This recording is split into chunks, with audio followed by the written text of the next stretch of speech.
വചനവർഷം തിരുവചനവർഷം വചനവർഷം തിരുവചനവർഷം നിന്നിൽ വസിച്ചിടാൻ തിരുവചനവർഷം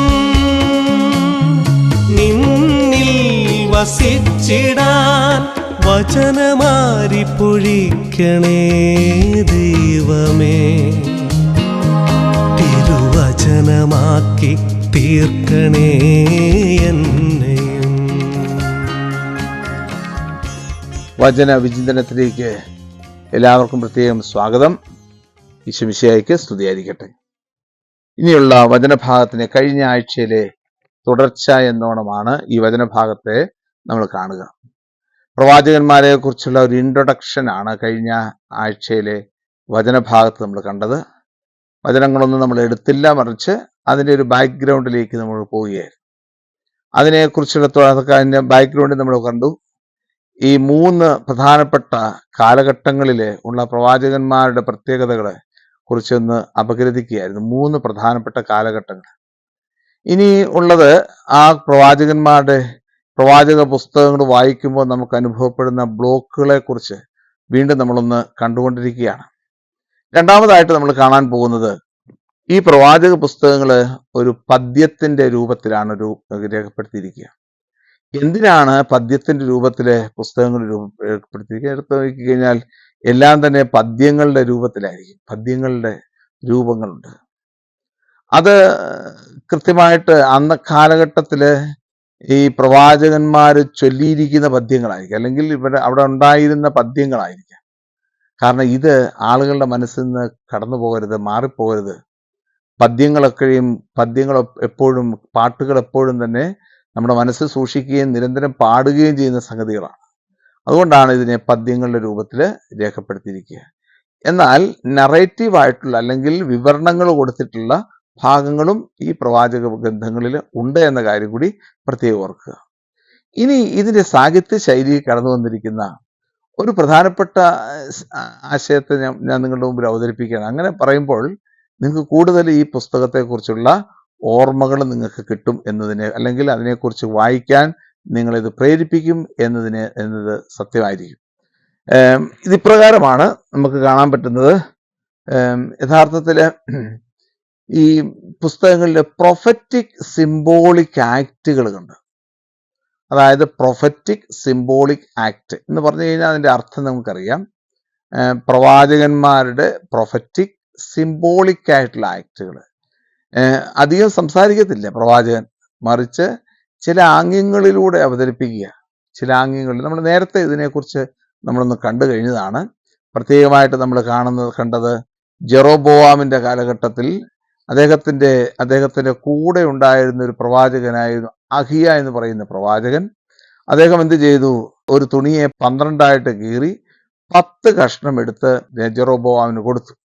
2 കഷ്ണം മാറ്റിവെച്ചു. അതിന്റെ ആശയങ്ങളൊക്കെ കഴിഞ്ഞ പ്രാവശ്യം ഞാൻ നിങ്ങളോട് സൂചിപ്പിച്ചതാണ്. അപ്പോൾ നോക്കിക്കേ, ഇത് പ്രവാചകൻ സംസാരിക്കുന്നതിനേക്കാട്ടിലുപരിയായി ഈ ഒരു പ്രവൃത്തി മൂലം ഒരു വലിയൊരു മെസ്സേജ് കൺവേ ചെയ്യപ്പെടുകയാണ് ചെയ്യുന്നത്. അതാണ് ഈ പ്രവചനത്തിന്റെ പ്രത്യേകത. പ്രൊഫറ്റിക് സിംബോളിക് ആക്റ്റുകൾ, പ്രത്യേകിച്ച് ഈ 12 പ്രവാചകന്മാരിലും മൈനർ പ്രോഫറ്റ്സിലും 4 മേജർ പ്രോഫറ്റ്സുകളിലും വളരെയധികം കൂടുതലായിട്ട് കടന്നു വരുന്ന ഒരു സാഹിത്യ ശൈലിയാണ് പ്രൊഫറ്റിക് സിംബോളിക് ആക്ട്. നമുക്ക് പെട്ടെന്ന് മനസ്സിലാക്കാൻ വേണ്ടിയിട്ട് 1-2 ഉദാഹരണങ്ങൾ ഞാൻ സൂചിപ്പിക്കാം. യെശയ്യായുടെ പുസ്തകം 7-ാം അധ്യായത്തിന്റെ 3-ാമത്തെ വാക്യത്തില് പ്രധാനമായിട്ടും കൊടുത്തിരിക്കുന്ന ഇപ്രകാരമാണ്: നീ നിന്റെ പുത്രനായ ഷെയാർ യശൂബുമൊത്ത് ആഹാസിനെ പോയി കാണുക. നീ നിന്റെ പുത്രനായ ഷെയാർ യശൂബ്. ആ വാക്ക് ഒന്ന് കടമെടുത്തിരിക്കുന്ന വാക്കാണ്. യഥാർത്ഥത്തില് ഈ യെശയ്യായ്ക്ക് ഒരു പുത്രനുണ്ടെങ്കിൽ യെശയ്യായുടെ പുത്രന്റെ പേര് ഷെയാർ യശൂബ് എന്നാണോ എന്ന് ചോദിച്ചു കഴിഞ്ഞാൽ പറയാൻ പറ്റില്ല. മറിച്ച് അതിനേക്കാട്ടിലുപരിയായി ആ ഒരു പേര് വെച്ചിരിക്കുന്നത് അതിന്റെ അർത്ഥം ഇത് റെംനന്റ് വിൽ റിട്ടേൺ എന്നുള്ളതാണ്. അതായത് യെശയ്യ ആഹാസ് എന്ന് പറയുന്ന രാജാവിന്റെ അടുത്തേക്ക് ചെല്ലുമ്പോൾ തന്നെ അത് നമ്മളെ സൂചിപ്പിക്കുന്നത് ഏശയ്യായുടെ കടന്നുവരവിനോടുകൂടി ഇമ്മാനുവേൽ എന്ന് പറയുന്ന പ്രവചനത്തെ അവതരിപ്പിക്കുന്നു. ഹെസക്കിയ എന്ന് പറയുന്ന വ്യക്തിയിലൂടെ ഒരു പുതിയ സമൂഹത്തെ കർത്താവ് കൊണ്ടുവരുന്നു. ഇത് സൂചിപ്പിക്കാൻ വേണ്ടി റെമനന്റ് വിൽ റിട്ടേൺ എന്നാണ് ആ ഷെയാർ യഷൂബ് എന്ന വാക്കിന്റെ അർത്ഥം. എന്ന് പറഞ്ഞു കഴിഞ്ഞാൽ ഒന്നുകൂടെ മനസ്സിലാക്കാം. ഷെയാർ യഷൂബ് എന്ന വാക്ക് തന്നെ അർത്ഥമാക്കുന്നത് അവശിഷ്ട ഭാഗം തിരിച്ചു വരും, റെമനന്റ് വിൽ റിട്ടേൺ. അത് സാധ്യമാകുന്നത് യെശയ്യാ പ്രവാചകൻ തന്റെ സാന്നിധ്യം ആഹാസിനെ അറിയിക്കുകയും ആഹാസിനോട് പറയുന്നു, ഇതാ ഒരു സ്ത്രീ ഗർഭം ധരിച്ച് ഒരു പുത്രനെ പ്രസവിക്കാൻ പോവാണ്, അവൻ നീ കാണിച്ച എല്ലാ കാര്യങ്ങളും മനസ്സിലാക്കിക്കൊണ്ട് അതിനെല്ലാം പുനരുദ്ധരിച്ച് തിരികെ കൊണ്ടുവരാൻ വേണ്ടിയിട്ട് ഉള്ള ആളാണ്. അതുവഴിയായിട്ടൊരു പുതിയ സമൂഹം കൂടി കടന്നു വരാൻ പോവാണ്. അതാണ് ഒരു അവശിഷ്ട ഭാഗം എപ്പോഴും നിലനിൽക്കുമെന്ന് പറയുന്നതിലൂടെ അർത്ഥമാക്കുക. അപ്പൊ ഇത് ഒരു പ്രൊഫറ്റിക് സിംബോളിക് ആക്ട് ആണ്. ഇത് നിങ്ങളെ യെശയ്യായുടെ പുത്രന്റെ പേരെന്താണ് എന്ന് ചോദിച്ചുകൊണ്ട് ക്വിസ് കോമ്പറ്റീഷനൊക്കെ ഇടുമ്പോഴത്തേനും അങ്ങനെ ഒന്ന് ചോദിച്ച് അതിനെ വികലമാക്കരുത് എന്ന കാര്യം കൂടി പ്രത്യേകം ഓർമ്മിപ്പിക്കുന്നു. ഇതൊരു പ്രൊഫറ്റിക് സിംബോളിക് ആക്ട് ആണ്. രണ്ടാമതായിട്ട് ഒരു പ്രൊഫറ്റിക് സിംബോളിക് ആക്ട് എപ്പോഴും നമ്മൾ കേട്ടിട്ടുള്ളതാണ്. ഹോശയ്യായുടെ പുസ്തകത്തിന്റെ 1-ാമത്തെ അധ്യായത്തിലാണ്. അവൻ ദൈവമായ കർത്താവ് ഹോശയ്യോട് പറയുകയാണ്, നീ പോയി ഗോമർ എന്ന് പറയുന്ന ഒരു സ്ത്രീയെ വിവാഹം കഴിക്കുക. ഹോശയ്യായുടെ ഭാര്യയുടെ പേരെന്താണ് എന്ന് ചോദിച്ചു കഴിഞ്ഞാൽ ഗോമർ എന്നാണ് പറയുന്നത്, അല്ലെ? അങ്ങനെയൊന്നും പറയരുത്, കാരണം ഇതൊരു പ്രൊഫറ്റിക് സിംബോളിക് ആക്ട് ആണ്. അതിനു വഴിയായിട്ട് 3 മക്കളെ കിട്ടും. 3 മക്കളുടെ പേരെന്ന ജസ്രയേൽ, ലോ റുഹുമ, ലോ അമ്മി. ജസ്രയേൽ എന്ന് പറഞ്ഞാൽ തവിടുപൊടിയാക്കുമെന്നാണ്. ലോ റുഹുമ എന്ന് പറഞ്ഞു കഴിഞ്ഞാൽ എനിക്ക് അവനോട് കരുണയുണ്ടാകത്തില്ല. ലോ അമ്മി എന്ന് പറഞ്ഞു കഴിഞ്ഞാൽ അവൻ എൻ്റെ ജനമല്ല. ഇതാണ് ഈ വാക്കുകളുടെയൊക്കെ അർത്ഥം. ഇത് പറയുന്നതിലൂടെ ഒരു പ്രധാനപ്പെട്ട ഈ ഒരു ആക്ഷൻ കാണിക്കുന്നതിലൂടെ പ്രവാചകൻ ഒരു വലിയൊരു കാര്യം അവതരിപ്പിക്കുകയാണ്. ഇതാ ഇസ്രായേൽ ജനം നാശത്തിന്റെ കൂമ്പാരത്തിലേക്ക് പോവുക. അവൻ വേശ്യാവൃത്തിയിലൂടെ അല്ലെങ്കിൽ ഏകദൈവത്തെ മറന്ന് ബഹുദൈവങ്ങളുടെ പിന്നാലെ പോകുന്നതിലൂടെ കർത്താവിന്റെ ഹിതത്തിന് വിധേയമാകാതെ ജീവിക്കുന്നു. അതിനാൽ അവനെ ഞാൻ തവിടുപൊടിയാക്കും എന്നൊരു സന്ദേശം കൊടുക്കുകയാണ് ചെയ്യുന്നത്. ഇതാണ് ഒരു പ്രവാചകന്റെ സിംബോളിക് ആക്ട്. എല്ലാ പുസ്തകങ്ങളിലും ഇതുപോലൊരു സിംബോളിക് ആക്ടുകൾ നമുക്ക് കാണാൻ സാധിക്കും. അത് മറ്റൊരു സിംബോളിക് ആക്ട് ആണ് യഥാർത്ഥത്തില് ജെറമ്യയുടെ പുസ്തകത്തിലെ 13-ാമത്തെ അധ്യായത്തിൽ കാണുന്നത്. അത് വളരെ രസകരമാണ്. ജെറമ്യ പ്രവാചകനോട് പറയുക, നീ എഴുന്നേൽക്കുക, നിന്റെ ശരീരത്തിലേക്ക്, നിന്റെ അരയിലേക്ക് ഒരു ലിനൻ ക്ലോത്ത് കെട്ടിവെക്കുക. നല്ല ടൈറ്റായിട്ട് വരിഞ്ഞു മുറുക്കി കെട്ടണം. എന്നിട്ട് നീ ഈ ലിനൻ ക്ലോത്ത് കെട്ടിവെടിച്ചുകൊണ്ട് നടന്ന് യൂഫ്രട്ടീസ് നദീതീരത്ത് ചെലുത്തണം. അവിടെ ഒരു ഗുഹ കാണും. ആ ഗുഹയ്ക്കകത്തേക്ക് നീ ഇതുകൊണ്ട് നിക്ഷേപിക്കണം. തിരികെ നീ പോരണം. എന്നിട്ട് നീ 2 മാസം കഴിയുമ്പോൾ വീണ്ടും നീ തിരിച്ചു ചെല്ലണം. അവിടെ ചെല്ലുമ്പോഴത്തേക്കും ഈ സാധനം വളരെ സെക്കായിട്ടിരിക്കും, അതായത് വളരെയധികം ദ്രവിച്ചിരിക്കും. എന്തിനാ സൂചിപ്പിക്കുക? ഇസ്രായേൽ ജനത്തിന്റെ അധപ്പതനത്തെ സൂചിപ്പിക്കുക. ശരീരത്തോട് ചേർത്ത് വെക്കുന്ന ആ ലിനൻ ക്ലോത്ത് എന്ന് പറയുന്നത് ഇസ്രായേലിന് ദൈവവുമായിട്ടുള്ള ബന്ധത്തെയാണ് സൂചിപ്പിക്കുക. ആ ബന്ധം വിച്ഛേദിക്കുകയാണ് യൂഫ്രട്ടീസ് അല്ലെങ്കിൽ ബാബിലോൺ എന്ന് പറയുന്ന സ്ഥലത്തേക്ക് പോകുമ്പോൾ. അവിടെ വെച്ച് അവൻ സെക്കായിട്ട് മാറുന്നു, അവൻ ദ്രവിച്ചു പോകുന്നു. ദൈവത്തോടുള്ള ബന്ധമില്ലാതെ ജീവിക്കുന്ന വ്യക്തികൾക്കുണ്ടാകുന്ന സംഭവങ്ങൾ, ഇതൊക്കെ യഥാർത്ഥത്തില് പ്രവാചകന്മാരുടെ ദർശനങ്ങളിലൂടെ കടന്നു വന്നിരിക്കുന്ന സിംബോളിക് ആക്ടുകളാണ്. എസെക്കിയേലിന്റെ പുസ്തകത്തിന്റെ 4-ാമത്തെ അധ്യായത്തിലും മനോഹരമായ സിംബോളിക് ആക്ടുകളുണ്ട്. ഉദാഹരണം പറഞ്ഞ് എസെക്കിയേലിനോട് പറയുക, നീ പോയി ഒരു ഭിത്തിയിലോട്ട് ഒരു കല്ലെടുത്ത് അല്ലെങ്കിൽ ഒരു കല്ലെടുത്ത് ഭിത്തിയിലൊരു ഇസ്രായേലിന്റെ പടം വരയ്ക്കുക. അതില് നോർത്തേൺ ഭാഗത്ത് 360 ദിവസം പോയി കിടക്കുക, സദേൺ ഭാഗത്ത് 340 ദിവസം പോയി കിടക്കുക. അങ്ങനെ ഇതിന്റെയൊക്കെ ആകത്തുക എന്താണ് എന്നൊക്കെയുള്ള ഇതൊക്കെ സിംബോളിക് ആക്ടുകളിലൂടെ അവതരിപ്പിച്ച് ഇസ്രായേലിന്റെ പതനത്തെക്കുറിച്ചും ജൂദായുടെ പതനത്തെക്കുറിച്ചും ബാബിലോൺ പ്രവാസ കാലഘട്ടത്തെക്കുറിച്ചുമുള്ള സൂചനകൾ നൽകുന്ന രംഗങ്ങളാണ് ഇവിടെ എല്ലാം കാണുന്നത്.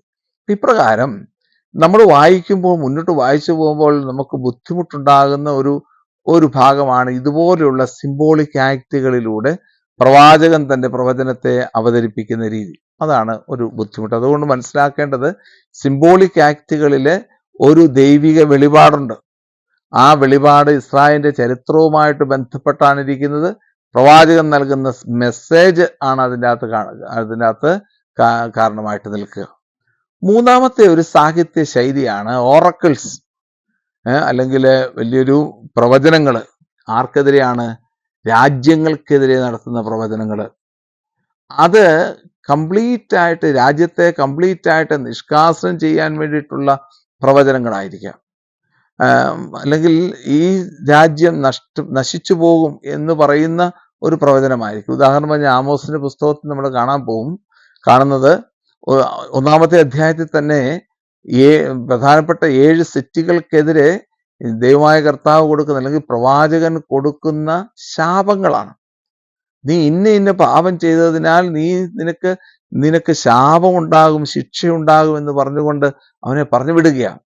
ഇങ്ങനെ ഇസ്രായേലിന്റെ അയൽവക്കക്കാരായിട്ടുള്ള എല്ലാ രാജ്യങ്ങൾക്കും, പ്രത്യേകിച്ച് ഡമാസ്കസിനെ കുറിച്ച് പറയുന്നുണ്ട്, ടയറിനെ കുറിച്ച് പറയുന്നുണ്ട്, അതുപോലെ തന്നെ ഗാസയെ കുറിച്ച് പറയുന്നുണ്ട്, ഏദോമിനെ കുറിച്ച് പറയുന്നുണ്ട്, അമ്മോനെ കുറിച്ച് പറയുന്നുണ്ട്, മോവാബിനെ കുറിച്ച് പറയുന്നുണ്ട്, ഈ ജൂദായെ കുറിച്ച് പറയുന്നുണ്ട്, അവസാനം ഇസ്രായേലിനെ കുറിച്ചും പറയുന്നു.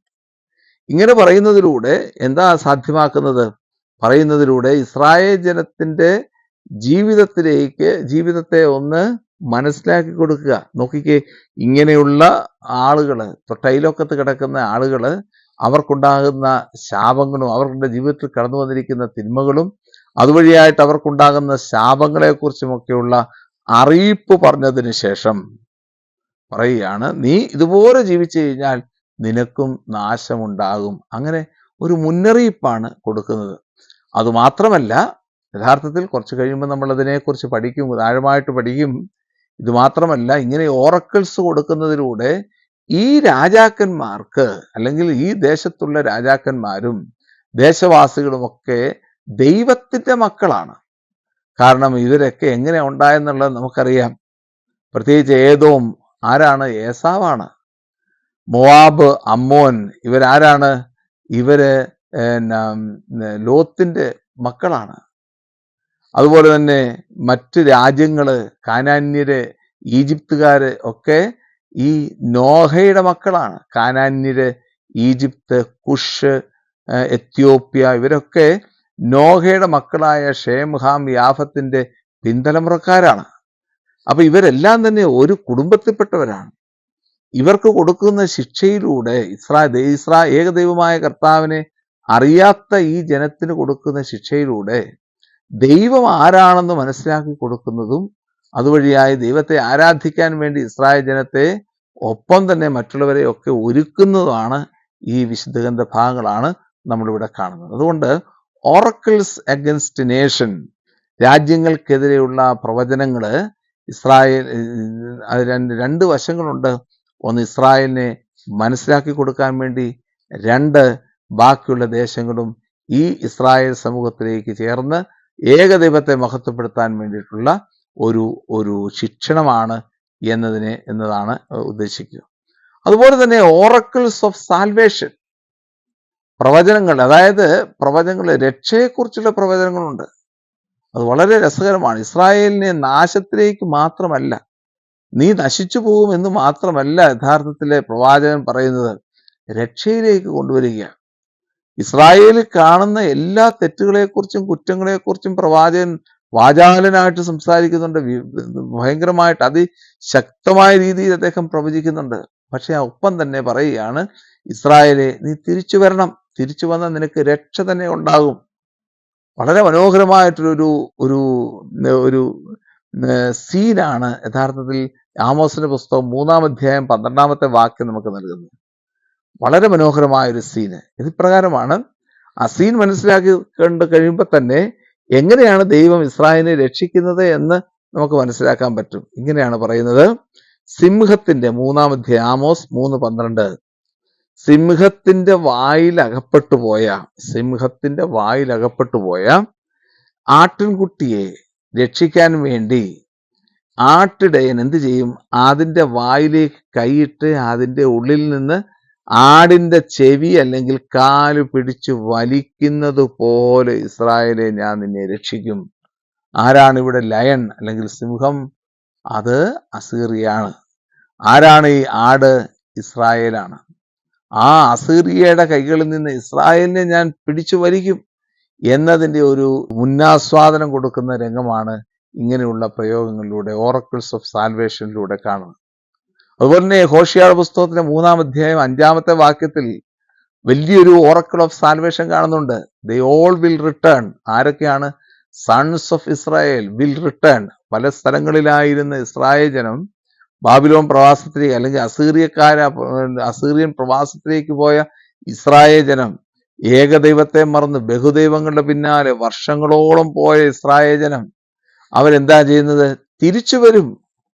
3-ാം അധ്യായം 5-ാം വാക്യം വായിച്ചു നോക്കുക. തിരിച്ചു വരും. എന്നിട്ട് അവരാദ്യം ചെയ്യേണ്ടത് ഏകദൈവമായ യഹോവയെ അവർ ഓർക്കും, അവർ അന്വേഷിക്കും.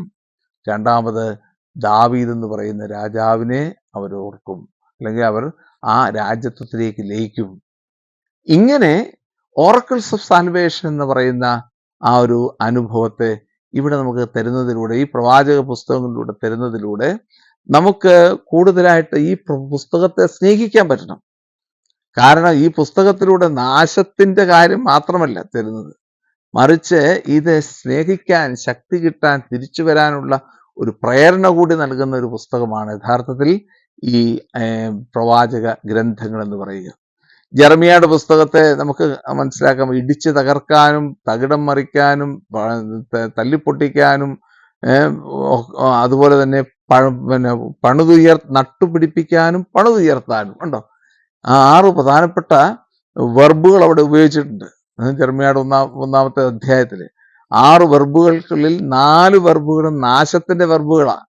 അതിനകത്ത് 2 വെർബുകൾ മാത്രമേ സ്നേഹത്തിന്റെ, സമാധാനത്തിന്റെ, ഹോപ്പിന്റെ അല്ലെങ്കിൽ പ്രതീക്ഷയുടെ വെർബുകളുള്ളൂ. അപ്പൊ ഇതെല്ലാം സൂചിപ്പിക്കുക, നഷ്ടപ്പെട്ടു പോയാലും, നാശത്തിലേക്ക് പോയാലും, ഇസ്രായേൽ ജനത്തിന്റെ നാശത്തിലേക്ക് പോയാലും അവർക്കൊക്കെ വീണ്ടും ഒരു പുതിയ ഉണർവ് കർത്താവ് കൊടുക്കുന്നുണ്ട്. ആ ഉണർവിലേക്കുള്ള വിളിയാണ് യഥാർത്ഥത്തിൽ ഇസ്രായേലിന്റെ വിളി എന്നത് ഓർമ്മിപ്പിക്കുകയാണ് ഇവിടെ ചെയ്യുന്നത്. ഇങ്ങനെ oracles of salvation, oracles of dome എന്നിങ്ങനെയുള്ള 2 പ്രധാനപ്പെട്ട ഈ സാഹിത്യ ശൈലി ഉപയോഗിക്കുന്നതിലൂടെ പ്രവാചകൻ തൻ്റെ പ്രവചന പുസ്തകത്തില് അത് നമ്മളെ പ്രധാനമായിട്ടും ഒരു വലിയൊരു പ്രത്യാശയിലേക്ക് നയിക്കുന്ന രംഗങ്ങളാണ് നമുക്ക് കാണാൻ സാധിക്കുക. വീണ്ടും ഈ പ്രവാചക ഗ്രന്ഥങ്ങളുടെ മറ്റൊരു പ്രത്യേകതയായിട്ട് കാണുന്നത്, ഈ പ്രവചനങ്ങളെല്ലാം തന്നെ ജൂദാദേശത്തിലേക്ക് കൊണ്ടുവരുന്ന ഒരു പ്രവചനമാണ്. ജൂദാദേശത്തിന് കൂടുതലായിട്ട് പ്രാധാന്യം കൊടുക്കുന്ന പ്രവചനം. എന്ത് പറഞ്ഞാലും ഒരു ജൂദാദേശവുമായിട്ട് ബന്ധപ്പെട്ട ഒരു പ്രവചനം എല്ലാ പുസ്തകത്തിലും കാണും. ഈവൻ ഈ ഇസ്രായേലിന് വേണ്ടിയിട്ട് എഴുതപ്പെട്ടിരിക്കുന്ന പുസ്തകത്തിൽ പോലും ജൂദാദേശത്തിന്റെ പ്രാധാന്യം കാണാം. ആമോസിന്റെ പുസ്തകം വളരെ ഏൻഷ്യന്റ് ആയിട്ടുള്ള ഒരു കാലഘട്ടത്തിൽ എഴുതപ്പെട്ടിരിക്കുന്ന പുസ്തകമാണെന്നാണ് പറയുന്നത്. അതെന്താണെന്നുള്ളത് നമുക്ക് ആ ഭാഗം പഠിക്കുമ്പോഴത്തേനും പഠിക്കാൻ പറ്റും. ആ പുസ്തകത്തിൽ പോലും അവസാനം 9-ാം അധ്യായം 11-ാമത്തെ വാക്യത്തിൽ കൊടുത്തിരിക്കുന്നത്, ആ നാളുകളിൽ ദാവീദിന്റെ തകർന്നുപോയ കൂടാരം ഞാൻ ഉയർത്തും. ദാവീദിന്റെ തകർന്നുപോയ കൂടാരം ഞാൻ ഉയർത്തും. എന്താ ദാവീദിന്റെ തകർന്നുപോയ കൂടാരം? എബ്രായ ഭാഷയിൽ കൊടുത്തിരിക്കുന്നത് ഹഓഹേൽ ഹനെഫേലത്ത് എന്നാണ്.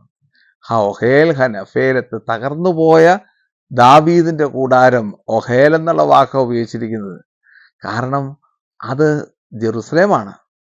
ജെറുസലേം ദേവാലയത്തെ ദൈവമായ കർത്താവ് ഉയർത്തുമെന്നാണ് പറയുന്നത്. ദൈവത്തെ അത് എസ്കത്തോളജിക്കലായിട്ടാണ് അവതരിപ്പിച്ചിരിക്കുന്നത്. ബയോം ഹഹു എന്ന് ഹെബ്രായ ഭാഷയിൽ പറയുന്നത് എസ്കത്തോളജിയെ കുറിച്ചാണ് കൊടുക്കുന്നത്. യുഗാന്ത്യ ദർശനം.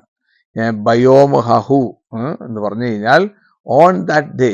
പല രീതിയിൽ അതിന്റെ പ്രയോഗങ്ങൾ കാണാൻ പറ്റും. ആമോസിന്റെ പുസ്തകം 5-ാം അധ്യായം 18-ാമത്തെ വാക്യത്തില്, 9-ാം അധ്യായം 11-ാമത്തെ വാക്യത്തില്, അതുപോലെ തന്നെ മറ്റ് പല ഗ്രന്ഥങ്ങളിലുമൊക്കെ ഈ ബയോം ഹഹു അല്ലെങ്കിൽ ഓൺ ദാറ്റ് ഡേ എന്ന് പറയുന്ന സിഗ്നിഫിക്കൻസ് കാണാൻ പറ്റും. അത് ഒരു എസ്കത്തലോജിക്കൽ സിഗ്നിഫിക്കൻസ് ആണ്.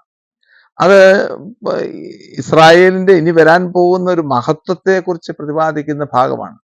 ഇത് പറയുമ്പോൾ തന്നെ ഓർക്കുക, ഇസ്രായേലിന്റെ പതനത്തിന് സമയത്ത് ഈ പ്രവാചകന്മാർ പറഞ്ഞു കൊടുത്ത സംഗതികൾ, അവർ പറഞ്ഞ നിങ്ങൾ പോകരുത് എന്ന് പറഞ്ഞ, അല്ലെങ്കിൽ ഏകദൈവത്തേക്ക് തിരിച്ചു വരിക എന്ന് പറഞ്ഞു കൊടുക്കുന്ന ആ സംഗതികളൊക്കെ പിന്നീട് അത് എഴുതപ്പെട്ട ഭാഷയിലേക്ക് വന്നപ്പോൾ, അവിടേക്ക് വന്നപ്പോൾ അത് ജൂദാദേശത്തിലേക്ക് കടന്നു വന്നിരിക്കുന്ന ദൈവത്തിന്റെ മഹത്വമായിട്ട് അവർ വ്യാഖ്യാനിക്കുക ചെയ്യുന്നത്.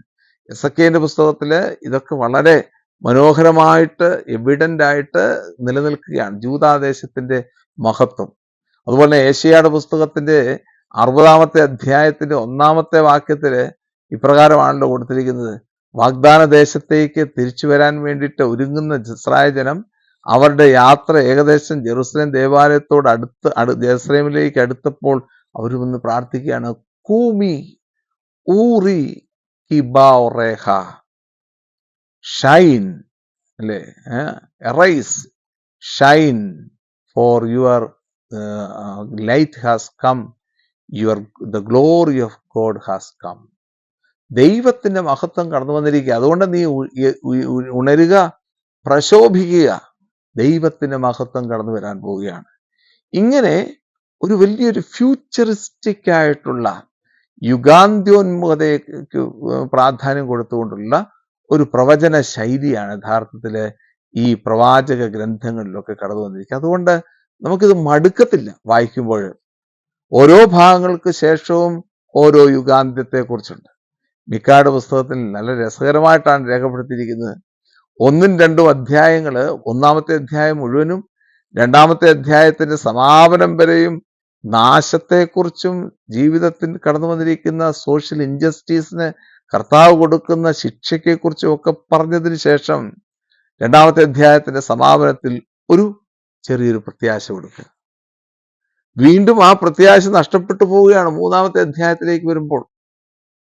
പ്രവാചകന്മാർക്കെതിരെയും പുരോഹിതന്മാർക്കെതിരെയും ഒക്കെ മിക്ക പ്രവാചകൻ പ്രവചിക്കുമ്പോൾ അതെല്ലാം ആ പ്രതീക്ഷ നഷ്ടപ്പെട്ടു പോവുക. വീണ്ടും 4-ാമത്തെ അധ്യായത്തിലേക്ക് വരുമ്പോഴോ അടുത്ത പ്രതീക്ഷ. എന്താ പ്രതീക്ഷ? അന്നാളുകളിൽ, ആ കാലഘട്ടങ്ങളിൽ, കേട്ടോ, ബയോം ഹഹു ഓൺ ദാറ്റ് ഡേ, കർത്താവിന്റെ ആലയം സ്ഥിതി ചെയ്യുന്ന പർവ്വതം എല്ലാ പർവ്വതങ്ങൾക്കും മുകളിൽ ഉയർന്നു നിൽക്കും. അനേകം ജനതകളും ദേശങ്ങളും അതിലേക്ക് ഒഴുകിയെത്തും. ഇത് പറഞ്ഞുകൊണ്ട് എല്ലാ ദേശങ്ങളും ഒഴുകിയെത്തിയിട്ട് പറയുകയാണ്, നമുക്ക് കർത്താവിന്റെ മലയിലേക്ക് പോകാം, സഹിയോൻ മലയിലേക്ക് പോകാം, അവൻ നമുക്ക് നിയമങ്ങൾ പഠിപ്പിച്ചു തരുന്നു. കർത്താവിന്റെ നിയമം സഹിയോനിൽ നിന്ന് കടന്നു വരുന്നു. നോക്കിക്കേ, വലിയൊരു പ്രത്യാശയുടെ, സന്തോഷത്തിന്റെ അനുഭവമാണ് യഥാർത്ഥത്തില് മിക്ക പ്രവാചന പുസ്തകം 4-ാം അധ്യായത്തിൽ കൊടുത്തിരിക്കുന്നത്. ഇതേ സ്ട്രക്ചർ തന്നെയാണ് ഏശയ്യായുടെ പുസ്തകത്തിന്റെ 2-ാമത്തെ അധ്യായത്തിൽ കൊടുത്തിരിക്കുന്നത്. 1-ാമത്തെ അധ്യായം നമുക്കറിയാം, കാളതന്റെ ഉടയവനെയോ കഴുതന്റെ യജമാനന്റെ തൊഴുത്തോ അറിയുന്നില്ല, എന്റെ ജനം എന്നെ മനസ്സിലാക്കുന്നില്ല. അത് പറഞ്ഞതിന് ശേഷം പറയുക, നിന്റെ കൈകൾ മുഴുവൻ രക്തപങ്കിലമാണ്, നിന്റെ അമാവാസ്യയും പൗർണമിയും ഞാൻ വെറുക്കുന്നു. ഇതെല്ലാം പറഞ്ഞതിന് ശേഷം പറയുകയാണ്, നിന്റെ വസ്ത്രമല്ല കീറേണ്ടത്, ഹൃദയമാണ് കീറേണ്ടതെന്നൊക്കെ പറഞ്ഞ് ഉപദേശിച്ചതിന് ശേഷം പറയുകയാണ്, ആ കാലഘട്ടങ്ങളിൽ കർത്താവിന്റെ ആലയം സ്ഥിതി ചെയ്യുന്ന പർവ്വതം എല്ലാ പർവ്വതങ്ങൾക്കും മുകളിൽ ഉയർന്നു നിൽക്കും എന്ന് പറയുന്നതിലൂടെ പ്രവാചകന്മാര് ഒരു ജൂദാദേശത്തേക്ക് കൊടുക്കുന്ന പ്രാധാന്യത്തെ അവതരിപ്പിക്കുകയാണ്. ഇത് വലിയൊരു പ്രാധാന്യമാണ്.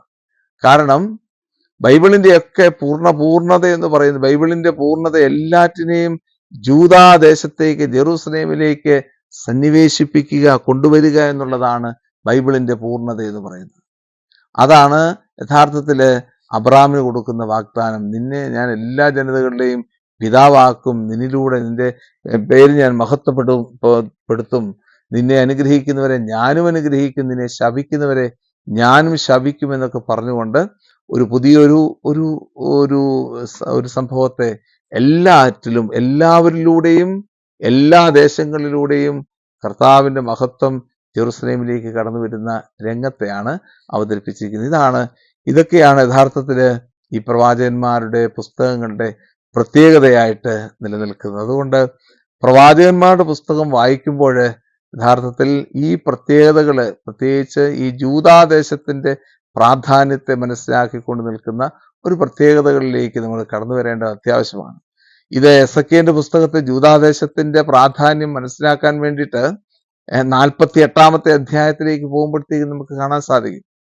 48-ാമത്തെ അധ്യായത്തിൽ വളരെ മനോഹരമായിട്ട് ഒരു ദർശനം കിട്ടുകയാണ്. പ്രവാചകനായ യെശയ്യായ്ക്ക് 40-ാമത്തെ അധ്യായത്തിൽ ദേവാലയത്തിന്റെ ദർശനം കിട്ടുന്നു. ആ ദേവാലയത്തെ സ്ഥാപിച്ചതിന് ശേഷം, ദേവാലയത്തിന്റെ അറ്റകുറ്റപ്പണികളൊക്കെ നടത്തിയതിനു ശേഷം, നിർമ്മിച്ചതിന് ശേഷം ദൈവം അവിടെ വന്ന് വസിക്കുന്നു. ആ വാസത്തിന് ശേഷം ഇസ്രായേൽ ജനതയ്ക്ക് ദൈവത്തെ ആരാധിക്കാൻ വേണ്ടി പൗരോഹിത്യത്തെ കൊടുക്കുന്നു. അവിടെ പൗരോഹിത്യത്തിലൂടെ കടന്നു വരുന്ന വിശിഷ്ടമായ ബലിയർപ്പണത്തിന്റെ അനുഭവത്തിലൂടെ ആ ബലിപീഠത്തിൽ നിന്നും നീർച്ചാലൊഴുകി ജനത്തെ മുഴുവൻ വിശുദ്ധീകരിക്കുന്നു. നോക്കിക്കേ, അതിനുശേഷമാണ് കടന്നു വരിക, ഇസ്രായേൽ ജനം ഒന്നായിട്ട് തീരുകയാണ്. ചിതറിപ്പോയ എല്ലാ ജനത്തെയും, റൂബന്റെയും ഗാദിന്റെയും മനാസയുടെയും അർത്ഥഗോത്രത്തെയും, അതുപോലെ തന്നെ എല്ലാ അഷേർ, ദാൻ തുടങ്ങിയ എല്ലാ വംശങ്ങളെയും ജൂദ എന്ന് പറയുന്ന സാങ്ച്വറിയിലേക്ക് കൊണ്ടുവരികയാണ്. 48-ാമത്തെ അധ്യായത്തിൽ എല്ലാവരെയും ജൂദ എന്ന് പറയുന്ന സാങ്ച്വറിയിലേക്ക് കൊണ്ടുവരുന്നു.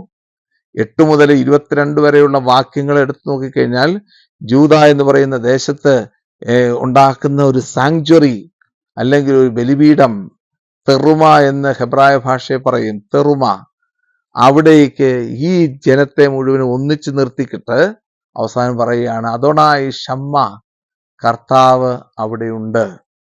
അപ്പൊ ഇതാണ് യഥാർത്ഥത്തില് ഈ ജൂദാദേശത്തിന്റെ പ്രാധാന്യമായിട്ട് കാണുന്നത്. സക്രിയയുടെ പുസ്തകം 8-ാം അധ്യായം 20 മുതൽ 22 വരെയുള്ള വാക്യങ്ങളിലും ഇതേ ആശയം തന്നെ വ്യക്തമാക്കുന്നുണ്ട് പ്രവാചകൻ. കാരണം എല്ലാ ദേശത്തു നിന്നുമുള്ള ആളുകൾ ജെറുസലേമിലേക്ക് വരും, ദൈവത്തിന്റെ ഭവനത്തിലേക്ക് കർത്താവിന്റെ മഹത്വം അന്വേഷിച്ചു വരികയാണ്. എന്നിട്ട് അപ്പോൾ കാണുന്നത് നോക്കി, ഒരു യഹൂദൻ ദേവാലയത്തിലേക്ക് പോകുന്നത് കാണുമ്പോൾ മറ്റ് വിജാതിരായിട്ടുള്ള ആളുകൾ യഹൂദന്റെ മേലങ്കിയിൽ പിടിച്ചിട്ട് പറയുകയാണ്, ഞങ്ങളും നിന്നോടൊപ്പം വരുന്നു, കാരണം ഞങ്ങൾക്കറിയാം ദൈവത്തിന്റെ മഹത്വം ഇവിടെ ഉണ്ട് എന്ന് ഞങ്ങൾക്കറിയാം. അപ്പൊ നോക്കണം, ഈ വിശുദ്ധ ഗ്രന്ഥത്തിലെ ഏറ്റവും പ്രധാനപ്പെട്ട ഈ പ്രവാചക ഗ്രന്ഥങ്ങളില് കൊടുത്തിരിക്കുന്നത് ഒരു യഹൂദന്റെ ഏറ്റവും ശ്രേഷ്ഠമായ ദൗത്യത്തെക്കുറിച്ചാണ് കൊടുത്തിരിക്കുന്നത്. ആ യഹൂദന്റെ ദൗത്യം എന്ന് പറയുന്നത് എല്ലാവരെയും, എല്ലാ ദേശക്കാരെയും വാഗ്ദാന ദേശത്തേക്ക് കൊണ്ടുവരിക, അല്ലെങ്കിൽ ജെറുസലേമിലേക്ക് കൊണ്ടുവരിക. ഇവിടെ ഈ അവസരത്തിൽ യെശയ്യായുടെ പുസ്തകത്തിന്റെ 19-ാമത്തെ അധ്യായത്തിന്റെ 18 മുതലുള്ള തിരുവചനങ്ങൾ വായിച്ച് മനസ്സിലാക്കുന്നത് നല്ലതാണ്. കാരണം യെശയ്യായുടെ പുസ്തകത്തിന്റെ 19-ാമത്തെ അധ്യായം മുഴുവനും ഈജിപ്ത് ദേശത്തിന് കൊടുക്കുന്ന ഏറ്റവും വലിയ ശാപത്തെക്കുറിച്ചാണ് പറയുന്നത്. ഇസ്രായേലിനെതിരെ ഈജിപ്ത് ദേശം ചെയ്തതിന് ദൈവമായ കർത്താവ് ഈജിപ്ത് ദേശത്തിന് കൊടുക്കുന്ന ശാപത്തെക്കുറിച്ച് അവിടെ സൂചിപ്പിക്കുകയാണ്. എന്നിട്ട് അവസാനം പറയുകയാണ്, എന്നാൽ അക്കാലഘട്ടത്തിൽ, ഏതാണ്, യുഗാന്ത്യോന്മുഖതയുടെ കാലഘട്ടത്തിൽ എന്താ സംഭവിക്കുക? അവിടെ കടന്നു വരാൻ പോകുന്നത് ഈജിപ്ത് ദേശത്ത് 5 ദേശങ്ങൾ, കാനാന്യരുടെ ഭാഷ സംസാരിക്കുന്ന 5 ദേശങ്ങളുണ്ട്. അവിടെയൊക്കെ ഉണ്ടാകും. ആ ദേശങ്ങളിലുള്ളവരെല്ലാവരും യഹോവയാകുന്ന ദൈവത്തെ വാഴ്ത്തിപ്പാടുന്ന ദിവസം കടന്നു വരുന്നു. നോക്കിക്കേ, ഈജിപ്തിൽ പോലും ദൈവത്തെ ആരാധിക്കാൻ വേണ്ടിയിട്ട് കടന്നു വരുന്ന ജനത്തെക്കുറിച്ചുള്ള വിചിന്തനമാണ് അവിടെ കൊടുത്തിരിക്കുന്നത്. വീണ്ടും നമുക്ക് ഈ പുസ്തകത്തിന്റെ ഇതിന്റെ സമാപന ഭാഗത്തേക്ക് വരുമ്പോൾ എസ്കറ്റോളജിയെ കുറിച്ച് പറഞ്ഞു, യുഗാന്ത്യോന്മുഖതയെ കുറിച്ച് പറഞ്ഞതുപോലെ തന്നെ അപ്പോക്കാലിപ്സ് ഉണ്ട്, അപ്പോക്കാലിപ്റ്റിക് ലിറ്ററേച്ചർ. അപ്പോക്കാലിപ്റ്റിക് ലിറ്ററേച്ചർ എന്ന് പറഞ്ഞു കഴിഞ്ഞാൽ അതിന്റെ മലയാളം എനിക്കറിയത്തില്ല, എന്നാലും അപ്പോക്കാലിപ്റ്റിക് ലിറ്ററേച്ചർ എന്ന് പറഞ്ഞാൽ യുഗാന്ത്യോന്മുഖതയല്ല, അതിനെക്കാട്ടിലുമൊക്കെ ഒരു വെളിപാടിന്റെ ഒരു ശൈലിയിലേക്കാണ് ഇത് പോകുന്നത്. വെളിപാടിന്റെ ശൈലിയാണ് അപ്പോക്കാലിപ്റ്റിക് ലിറ്ററേച്ചർ എന്ന് പറയുന്നത്. വെളിപാട് പുസ്തകം നമുക്കറിയാമല്ലോ, ആ വെളിപാടിന്റെ ശൈലിയിൽ തന്നെ രേഖപ്പെടുത്തിയിരിക്കുന്ന ഒരു പുസ്തകമാണ്. ഈ ഭാഗത്ത് കാണുന്നത് പ്രത്യേകിച്ച് പേർഷ്യൻ കാലഘട്ടത്തില്, പേർഷ്യക്കാരുടെ കാലഘട്ടം 539 BC ശേഷമുള്ള കാലഘട്ടമാണ്. ആ കാലഘട്ടത്തിൽ എഴുതപ്പെട്ട പുസ്തകങ്ങൾക്കെല്ലാം തന്നെ ഈ ഒരു സ്വഭാവമുണ്ട്. അപ്പോക്കാലിപ്റ്റിക് ലിറ്ററേച്ചറാണ്, വെളിപാടിന്റെ പുസ്തകമാണ്. അതുകൊണ്ട് BC 539 BCക്ക് ശേഷം എഴുതപ്പെട്ട പുസ്തകങ്ങൾക്കൊക്കെ ഈ അപ്പോകാലിപ്റ്റിക് നേച്ചർ കാണും. അതിന്റെ നേച്ചറിന്റെ പ്രത്യേകത ഇതാണ്: പഴയതിനെ കളഞ്ഞ് പുതിയതിനെ കാണുന്നു. അല്ലെങ്കിൽ destruction of the old order and the construction of the new one. Destruction of the old order, പഴയ എല്ലാ സംഗതികളും കളഞ്ഞിട്ട്, പഴയ ഓർഡറൊക്കെ കളഞ്ഞിട്ട് ആ ഓർഡറിൽ നിന്ന് പുതിയൊരു ഓർഡറിലേക്ക്, പുതിയൊരു ജീവിത ശൈലിയിലേക്ക് കൊണ്ടുവരുന്ന രംഗമാണ് കാണുക. നമ്മൾ കാണുന്ന യേശയ്യായുടെ പുസ്തകം 24 മുതൽ 27 വരെയുള്ള അധ്യായങ്ങളെ അപ്പോകാലിപ്സ് എന്നാണ് വിശേഷിപ്പിക്കുക. അവിടെയൊക്കെ കാണുന്ന ഈ ശൈലിയാണ്. ദാനിയേലിന്റെ പുസ്തകത്തില് കടന്നു വരുന്ന വ്യാളിയൊക്കെ, ദാനിയേലിന്റെ പുസ്തകത്തിൽ കടന്നു വരുന്ന വ്യാളിയെയൊക്കെ കുറിച്ചുള്ള ഭാഗങ്ങള്, യേശയ്യായുടെ പുസ്തകത്തിന് 27-ാമത്തെ ലവ്യാഥനെ കുറിച്ച് പറയുന്ന ഭാഗങ്ങള്, ഇതെല്ലാം തന്നെ പഴയ ഒരു ജനതയെ നശിപ്പിച്ചിട്ട് പുതിയൊരു സംസ്കാരത്തെ കൊണ്ടുവരുന്ന രംഗമാണ്. അപ്പൊ ഇങ്ങനെയുള്ള സാഹിത്യ ശൈലികളെല്ലാം തന്നെ പ്രധാനമായിട്ടും നമ്മൾ കാണുന്ന ഭാഗമാണ് യഥാർത്ഥത്തില് ഈ പുസ്തകങ്ങൾ, പ്രത്യേകിച്ച് പ്രവാചക ഗ്രന്ഥങ്ങൾ എന്ന് പറയുക. അതുകൊണ്ട് പ്രവാചക ഗ്രന്ഥങ്ങളുടെ ആമുഖം നമ്മൾ കണ്ടു കഴിഞ്ഞു. ഇനി മെല്ലെ നിങ്ങൾ പ്രവാചക ഗ്രന്ഥങ്ങളിലേക്ക് പ്രവേശിക്കുക. അതുകൊണ്ട് നമ്മൾ ആദ്യം തന്നെ എടുക്കാൻ പോകുന്നത് ആമോസിന്റെ പുസ്തകത്തെ കുറിച്ചാണ്. എന്തുകൊണ്ടാണ് ആമോസിന്റെ പുസ്തകം ആദ്യം എടുക്കുന്നത്? പ്രവാചക ഗ്രന്ഥങ്ങളിൽ ആമോസിന്റെ പുസ്തകം എടുക്കുന്നത് എന്തുകൊണ്ടാണ്? ആദ്യത്തെ ഭാഗങ്ങള് നമുക്കറിയാം, ഒരു ചെറിയൊരു ഒരു കാലഘട്ടത്തിന്റെ പ്രത്യേകത ആയതുകൊണ്ടാണ് ഇതിനെടുക്കുക. ഹോസിയയുടെ പുസ്തകത്തിന്റെ ആരംഭത്തിൽ നമ്മൾ കാണുന്നത് ഉസിയ, ജോഥാം, ആഹാസ്, ഹെസക്കിയ എന്നിവരുടെ കാലത്ത്. എന്നാൽ ആമോസിന്റെ പുസ്തകത്തിലോ, ആമോസിന്റെ പുസ്തകത്തിൽ ഉസിയയെ കുറിച്ച് മാത്രമേ ഉള്ളൂ. ഉസിയയെ കുറിച്ച് മാത്രമേ ഉള്ളൂ. അതായത് ആമോസിന്റെ പുസ്തകത്തിന്റെ ചരിത്ര പശ്ചാത്തലം ഹോസിയയുടെ പുസ്തകത്തിന്റെ ചരിത്ര പശ്ചാത്തലത്തെക്കാട്ടിലും പഴയതാണ് എന്ന് പറഞ്ഞു കഴിഞ്ഞാൽ, ഹോസിയയുടെ പുസ്തകത്തിൽ ഉസിയയെക്കുറിച്ചും ജോഥാമിനെ കുറിച്ചും ആഹാസിനെ കുറിച്ചും ഒക്കെ രേഖപ്പെടുത്തിയിട്ടുണ്ടെങ്കിലും ആമോസിന്റെ പുസ്തകത്തിൽ ഉസിയയെക്കുറിച്ച് മാത്രമേ രേഖപ്പെടുത്തിയിട്ടുള്ളൂ. അതുകൊണ്ട് തന്നെ ചരിത്രത്തിന്റെ പശ്ചാത്തലം എടുത്ത് നോക്കിക്കഴിഞ്ഞാൽ അത് ആമോസിന്റെ പുസ്തകമാണ് ആരംഭത്തിൽ നമ്മൾ പഠിക്കേണ്ടത്. അതുകൊണ്ടാണ് ഞാൻ ഇതിനെ ആമോസിന്റെ പുസ്തകം ആരംഭത്തിൽ നിങ്ങളുടെ ശ്രദ്ധയിലേക്ക് കൊണ്ടുവന്നിരിക്കുന്നത്. ഇനി ഇതിന്റെ എന്തൊക്കെയാണ് ശൈലി, സ്ട്രക്ചർ എന്തൊക്കെയാണ് എന്നുള്ളതിനെക്കുറിച്ചും ഇതിൽ കടന്നു വന്നിരിക്കുന്ന പ്രധാനപ്പെട്ട ആശയങ്ങൾ എന്താണെന്നും ഒക്കെയുള്ള ഭാഗങ്ങൾ മാത്രമേ നമ്മൾ നോക്കുകയുള്ളൂ. ഒത്തിരി എപ്പിസോഡുകളിലേക്ക് പോകാൻ നമുക്ക് പറ്റുകയില്ല. അതുകൊണ്ട് നമ്മൾ പ്രധാനമായിട്ടും ഓരോ പ്രവാചകന്മാരുടെ പുസ്തകങ്ങളിലൂടെയും കടന്നു പോകുമ്പോൾ അതിൻ്റെ സാഹിത്യ ശൈലി, അതിൻ്റെ രീതി എന്താണ്, അതിൻ്റെ ദൈവശാസ്ത്രം എന്താണെന്ന് 2 അല്ലെങ്കിൽ 3 ക്ലാസ്സുകളിലൂടെ അവതരിപ്പിച്ചതിന് ശേഷം നമ്മൾ അവസാനിപ്പിക്കുന്നതായിരിക്കും. നന്നായിട്ട് വായിക്കാൻ തുടങ്ങുക. പ്രവാചക ഗ്രന്ഥങ്ങളൊക്കെ വായിച്ച് കർത്താവിൻ്റെ അനുഗ്രഹത്തിനായിട്ട് നോമ്പുകാലത്ത് ആയിരിക്കുക. ദൈവം നമ്മെ അനുഗ്രഹിക്കട്ടെ.